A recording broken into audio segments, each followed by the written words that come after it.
Okay, we probably take your agenda items first on the findings.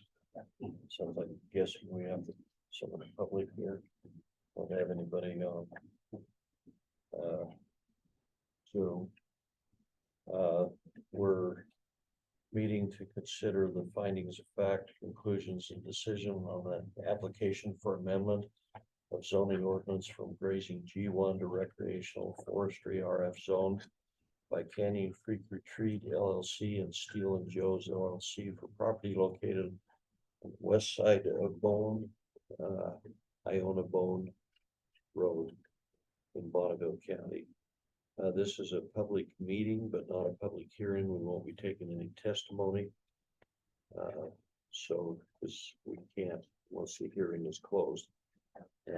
Planning and zoning has gathered the sentiments of the different commissioners and put together proposed findings. So we'll have Michelle, if you want to go through those, and then we'll have a discussion, either approve or deny your proposal.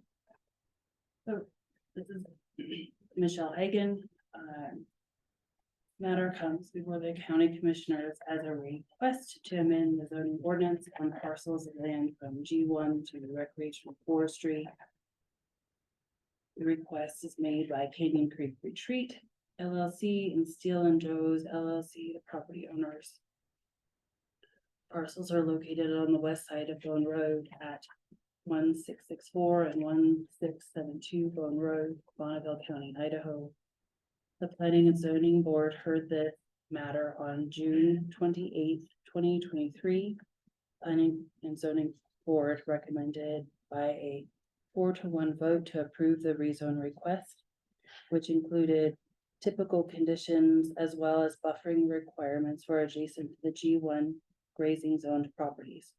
The subsequent hearing was held by the Bonneville County Commissioners on August 15th, 2023. And having reviewed the testimony, we find the following. So I'm just going to the first 4 items, just talk about the basics with the property, where it's located. Jumping to item 5, that 2 of the adjacent parcels have been used to operate the historic bone store, which has existed prior to the adoption of the zoning ordinance in Bonneville County in 1959, and has been noted and considered illegal grandfathered use. These parcels are under the Steele-N-Jo's LLC ownership.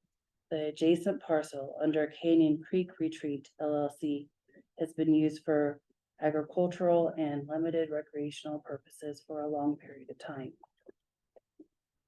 And then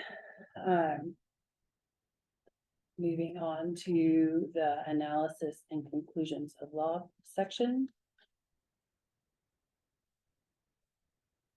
Would you like me to read through all of that, or do you want me to just kind of summarize and we can read along?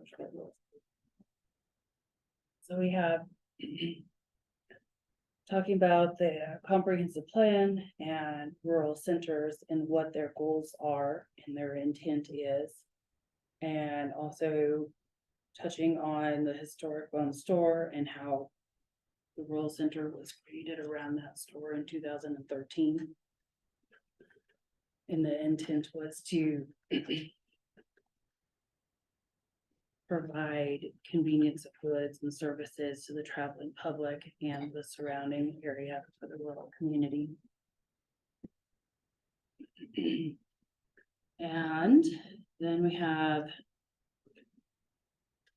in D, the area of Bone has been zoned grazing for many years. The historic Bone store is grandfathered to serve that as a local center and gathering place for the surrounding community and traveling public who come to recreate on public lands in the surrounding areas. And then E, we have the adjacent lands surrounding the historic bone store are privately owned. testimony was provided expressing concern throughout the public hearing process regarding the increase of trespassing in conjunction with the rezone request. It should be noted that trespassing is a challenge for many landowners in Bonneville County.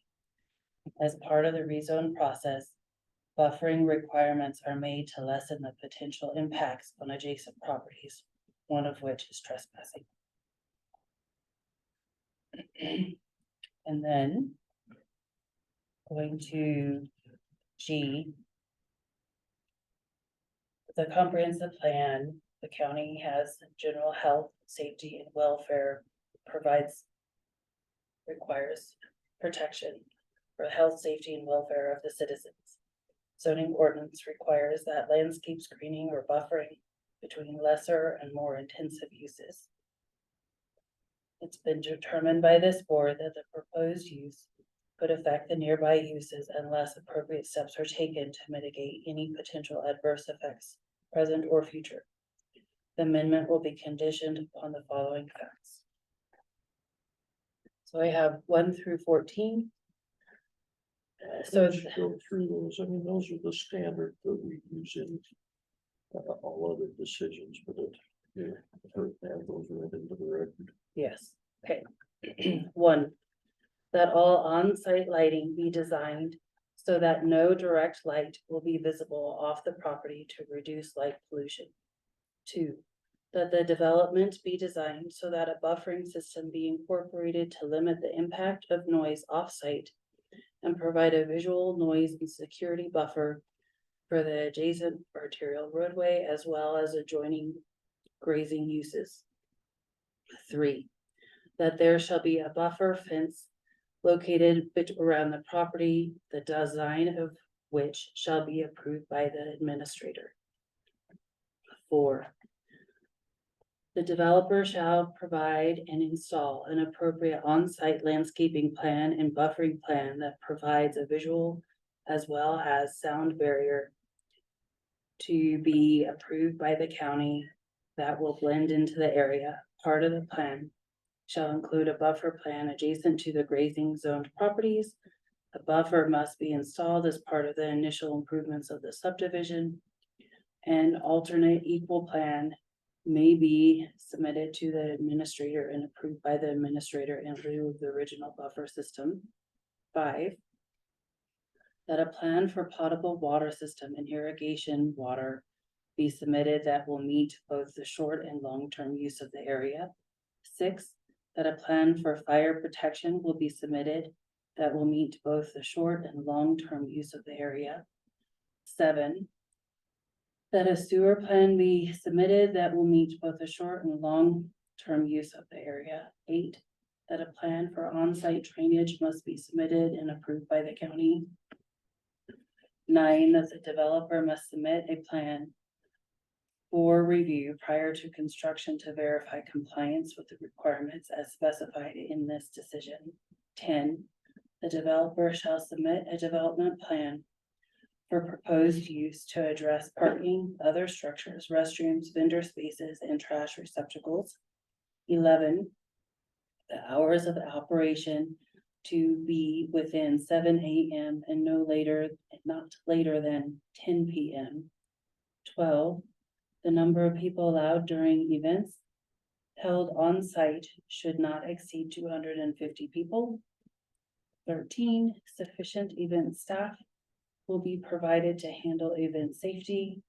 14, courtesy notification will be provided to surrounding property owners of any upcoming events.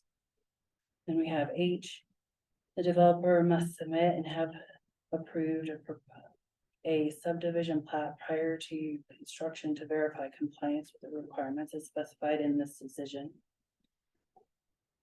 And that the approval of this amendment will not significantly impact the adjacent properties over and above that which already exists in the area from current uses or potential future uses, as long as a buffering system is installed and maintained. So there was, and then J, concern was raised in the Planning and Zoning Commission meeting that the proposed zone change constituted impermissible type 1 or type 2 spot zoning, and this is not the case. And then we have where we talk about the type 1 spot zoning, and then the type 2 spot zoning are written into the finding.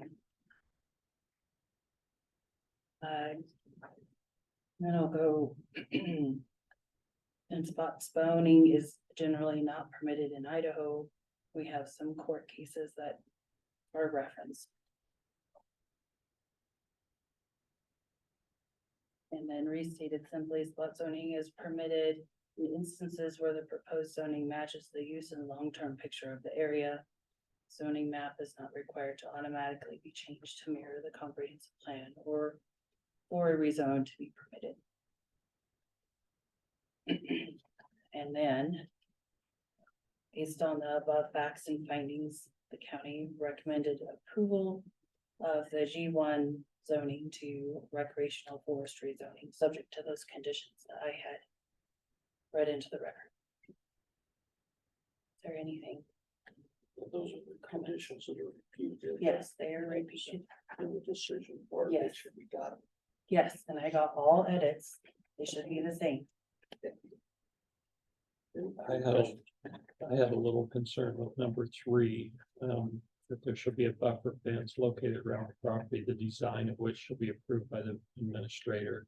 It's a little vague to me in my mind. I mean, what type of fence are we talking about? What are we gonna require? So there was, as I'm sure you remember from the minutes from the Planning and Zoning Commission, there was significant discussion over the type of fence. We did not necessarily want to go into the detail of a 4-strand barbed wire fence. In this one, we just wanted to leave it to work with, to have us work with the property owners to see what plan they can come up, what they come up with, and if we need to also work with the adjoining neighbors, then we can to see if they think that would work. So that way there's no, to help minimize that trespassing.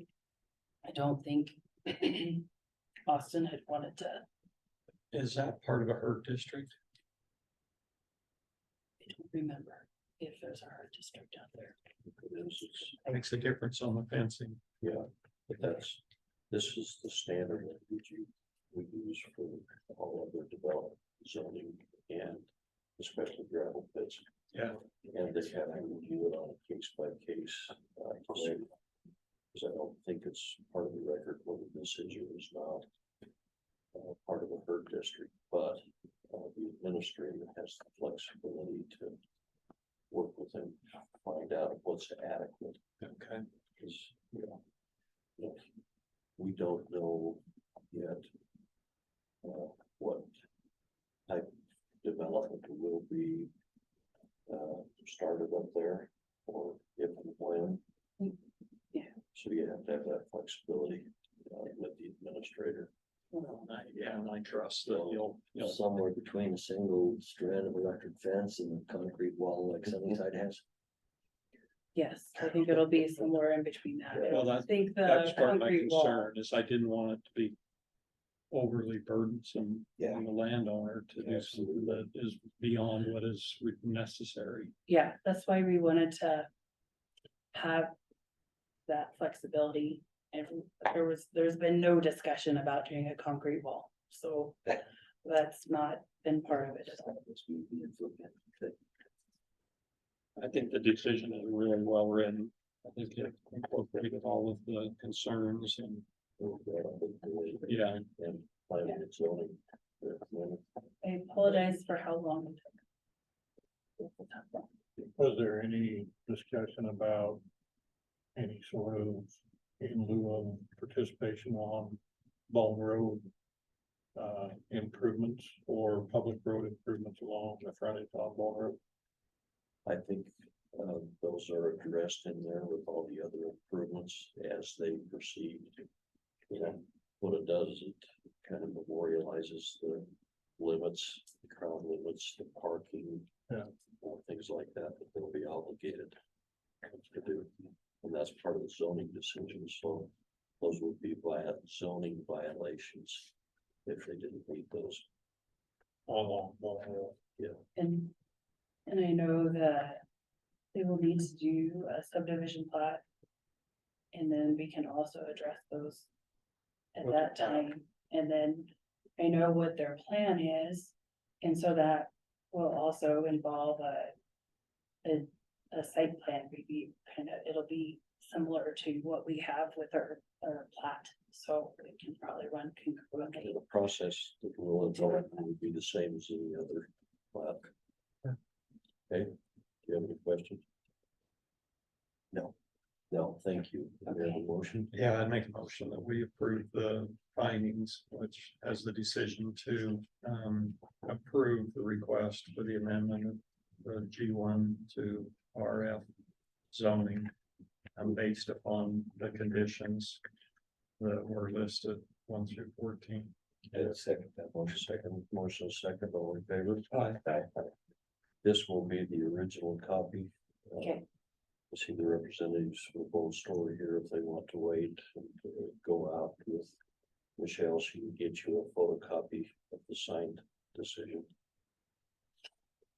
We also have the owner will have the right to appeal within 28 days of final decision, but that appeal would have to be through the district court if they disagree. So, So that could be the case for- Right, and that would be the same case for a neighbor. any, If yeah, they choose that's the standard.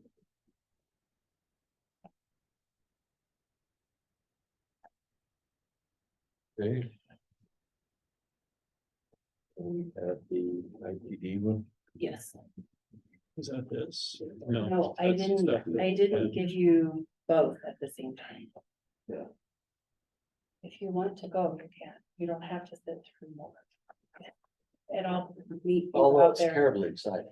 Yeah, if you want to, I mean, you can, you're perfectly welcome to do that. Thank you. It's like it's just outside her district one. Oh, it Just is. West of her district. So it's not a her district.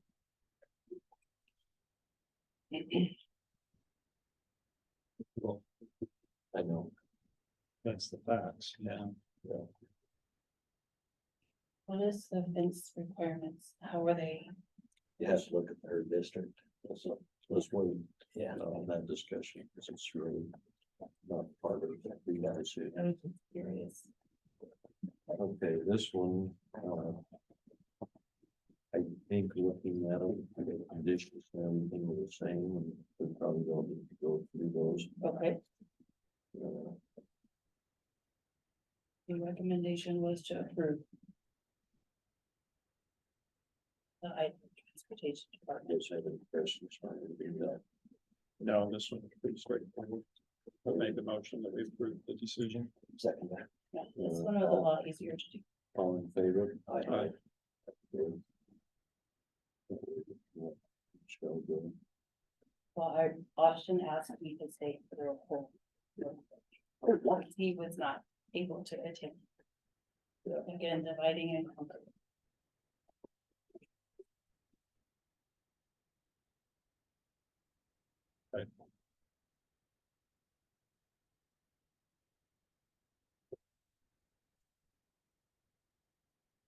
Yeah, that makes a difference.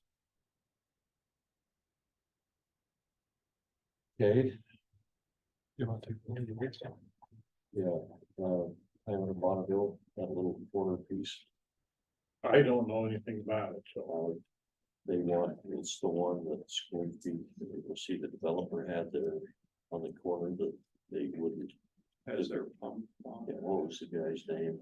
It has their lift station on it.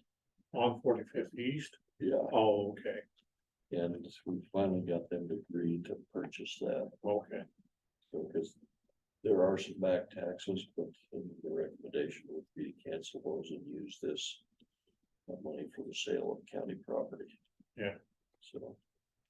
you okay with that? Yeah. Okay, yeah, Yeah. everybody's okay with that, so initial that. And then we'll get the check, I notify IBSD. I guess Kato will do that. Okay. We'll get the check, and that takes care of, that station. yeah. I think it almost has a decade for the day. Yeah, so they've had to upgrade it at least once in that time. So, Yeah. Okay, okay, what else we got? I have some traffic change requests to go over.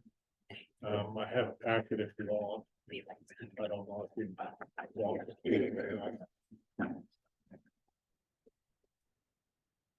So the first one is a request to get a flashing crosswalk sign at, on Ammon Road there at Red Cliff Boulevard where it comes across.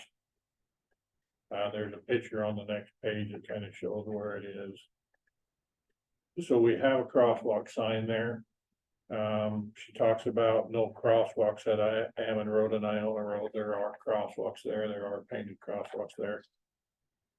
As the traffic safety committee looked at this, we talked about a slightly different option than what's proposed. We have a pedestrian activated RRFB on Ladino and 45th East that we are in the process of changing out to a hawk signal. So when we finish that hawk signal, the traffic safety committee thought that putting that RRFB signs here instead of just a lighted crosswalk sign would be appropriate. It would save us money and reuse additional resources. Okay. Sounds reasonable. I'm guessing that means. Yeah. So we'll do that. The second change request is on 45th North. If you go back a couple of pages, there's a traffic. We did a traffic study and a speed count on that road. The 85th percentile was 36.5. So the request was for 35. But the traffic change request or the traffic safety committee looked at that as far as with the 85th percentile at 46.5. So this is 3 pages or 4 pages back. So that traffic study is on 65th North. And back a couple more pages, you'll see the 85th percentile speed there. One more page. So the 85th percentile was 46.5. Traffic safety committee thought that it would be appropriate since it's somehow there was a few years ago, just east of here, there was a 40-mile-an-hour speed limit sign put up on a dead end road on 65th. And we didn't have any speed counts to do that, but this mile section of road has quite a few residences, and we felt it would be appropriate to install the 40-mile-an-hour posting on there. It's a little bit lower than the 85th percentile, but due to what happened east of here in the next little section, what's going to go on with the growth, we felt it appropriate to put the 40-mile-an-hour on this mile section. We also talked about the need to install stop aheads on both ends of it. We did not have stop aheads. That has already taken place because I went ahead and had those stop aheads installed. And that sounds 65th North from 15th East to was it 5th East. that's what the subdivision is called. It's where Brad Price lives. Yeah, I think he lived out there. Because there are a lot of houses and all that. That face that road, yeah. there was on this particular traffic change request. There were like 30 people that all filled out the same request and all sent it in. Okay. Good with that. Okay. Yes, okay. We'll have that posted at 40. Then the next page there is along 25th East at 113th North. They're asking for a flashing stop sign. The safety committee looked at this and I didn't include this in your packet, but so we stopped the traffic running north and south here. There's a railroad track that's really rough. And as you're coming southbound, if you're doing more than 20 miles an hour over that traffic, that crossing, you're gonna do probably damage to your car. Is that up by Panorama Hills? No, this is not by Panorama Hills. This is out in flat country. I've got a railroad crossing up there to talk to you about. Okay, so what the traffic safety committee, we looked at this, there's a railroad crossing here, there's a railroad crossing over here. There has been a couple accidents here, but it is well posted. We have cross traffic does not stop. We have all the necessary things there. We have stop ahead signs placed. So the traffic safety committee did not feel like putting a flashing stop sign at this location would do any good, except cost a lot of money. This is at what intersection?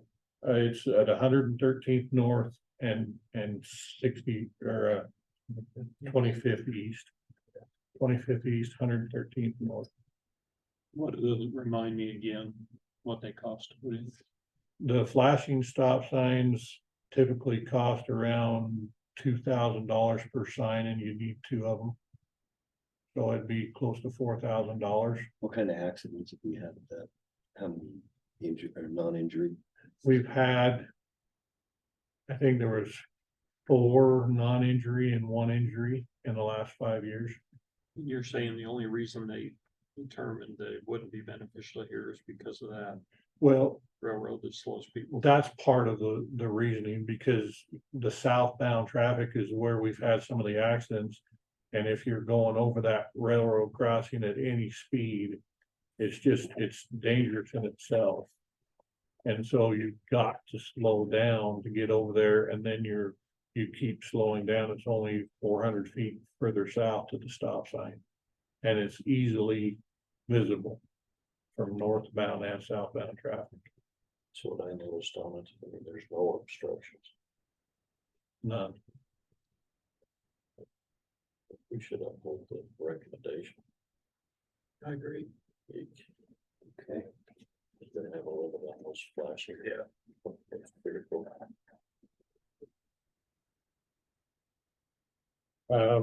The next one is on 5th West.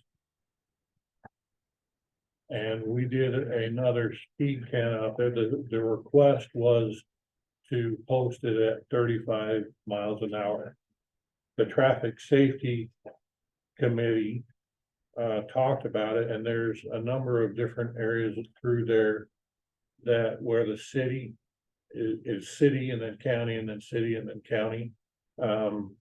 Chris can, Aren't they? they're at 40 Oh, they're on most of the corridors that they have through this more rural section there at 40 on these arterials. So the traffic safety committee felt that it would be appropriate to post it at 40. And the city was also going to make sure that all of their postings through their city limits was also going to be 40. So we go down from 50 to 40. We go down from 50 to 40. The traffic study that we did show an 85th percentile at 50 miles an hour. So 85th percentile wise, we probably should keep it at 50. But where it goes in and out of city boundaries so much, and inside the city boundaries, it's 40. Traffic safety felt like we probably ought to keep it consistent on the corridor. It'd be nice to have consistency of jurisdiction too. Yes, it would, but we don't have that. Can you solve that problem for us? I wish. Just annex it all, right? Right. So that's the request was the 35. Traffic Safety Committee felt it would be appropriate to post it at 40 along that corridor. Makes sense to me. Fifth west from Sunnyside, basically to 49 south. Yes. 2/3 of that is city, Yeah, it is. probably more than that as far as what along the sides are. Yeah. Okay, See, they're also requesting to have their mailboxes moved. That's not our call. that is not our call, and I won't address that because that would have to be something they would have to take up with the postal service. And you'll let them know that. Yeah. The last one is a request to lower the speed limit on 25th East between Highway 26 and Highway 20, north of Idaho Falls. We had a traffic change request in July of 2020. At that time, we did not change it based on the 85th percentile speeds. We had another request in September of this year. We did an additional speed count. The 85th percentile is 52.9 miles an hour. I'll say that again. 52.9 miles an hour is the 85th percentile. So Traffic Safety Committee felt like it was appropriate to keep it at the 50-mile-an-hour posting. Am I reading that right? So, excuse me. The speed study we did in 2022 showed 52.9 miles an hour. And the speed study that we did in 2020 showed 54.4 miles an hour. So the 85th percentile did come down just slightly, but it's still over 50 miles an hour.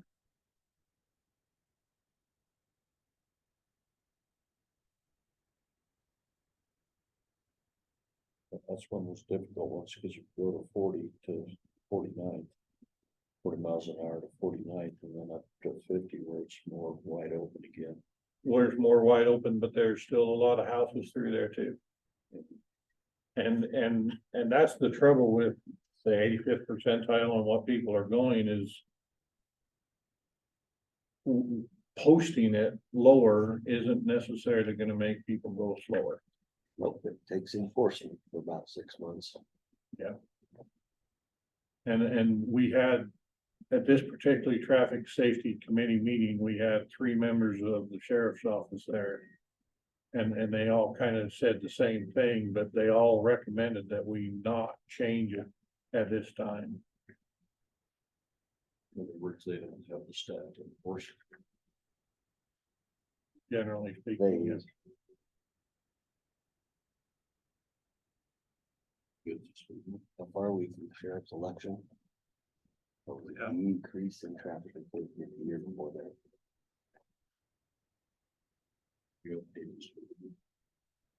This is the person on your planning zone. Yes, it is. Oh, is it? Honoration. Yeah. Yes. She's already member. Yeah, I'd say whatever your recommendation. Okay. And those are the 5 requests we have at this time. We'll proceed with those changes. It's like David's ready to go. Sure, give you a little update on 45th. They're planning on paving that from Lincoln to the tracks Monday, hopefully. And then the roundabout on the 20th and 21st. Roundabout, which one? Iona. So they're gonna close down the roundabout we're gonna close the roundabout Iona and, start working on it. And, by the 21st, they're gonna have it open to, Anybody on a roundabout on Yeah, the on twentieth the and 21st. It's pretty fast. 9 days. 9 days is what they have for closure on Iona Road.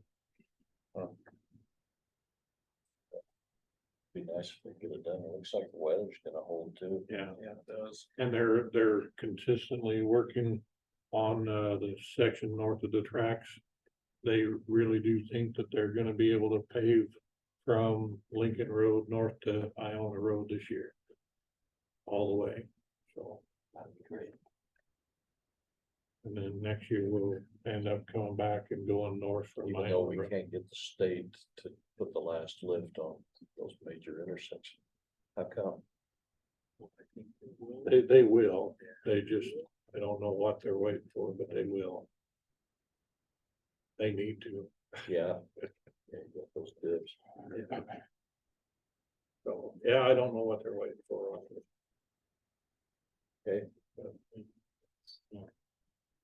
All have you heard anything with the crisis center? As far as the property line goes?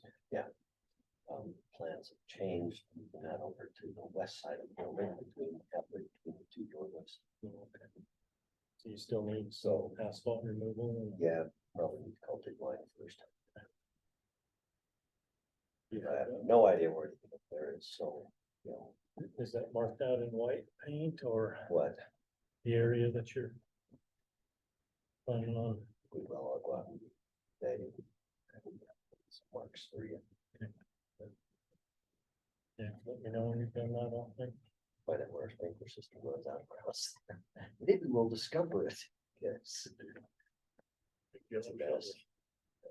I can't remember the name of the street, that's the one north of that, church on the Ryrie Highway. That you turn back and then you go up to Panorama Hills. Okay, That's the one I thought you were talking about, if you're doing. Full Hill, Well, Full Hill or- it's heading east, there's a would railroad. be 65th, that's 65th north there too. Yeah, that one That crossing the crossing has. Huge. I mean, if you're doing more than 20 miles an hour, we were going up there at 30 or 35. Oh, it's the one on 55th, Whichever one of them. 49th, One of them 49th count. north and 65th north, both Yeah, are rough.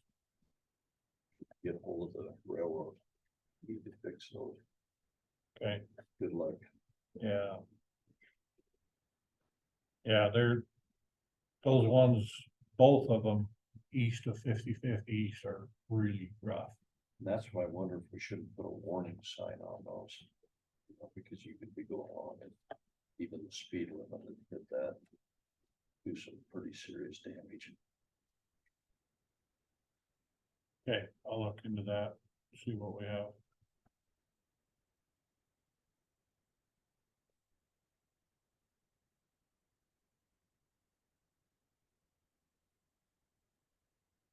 Okay. Okay. I think that's all we have on the agenda. Update on stuff to get to Weston.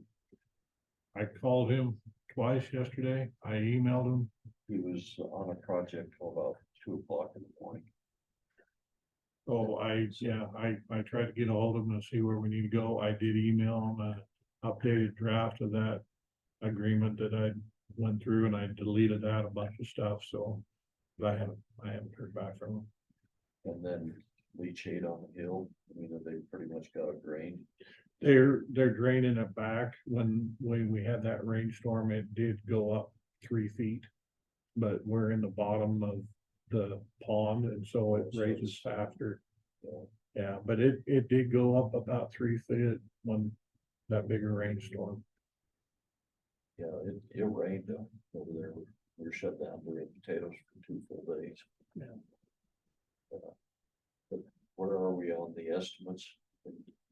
Engineering, They say they're nearly complete and they're getting it to us, but again, Yeah.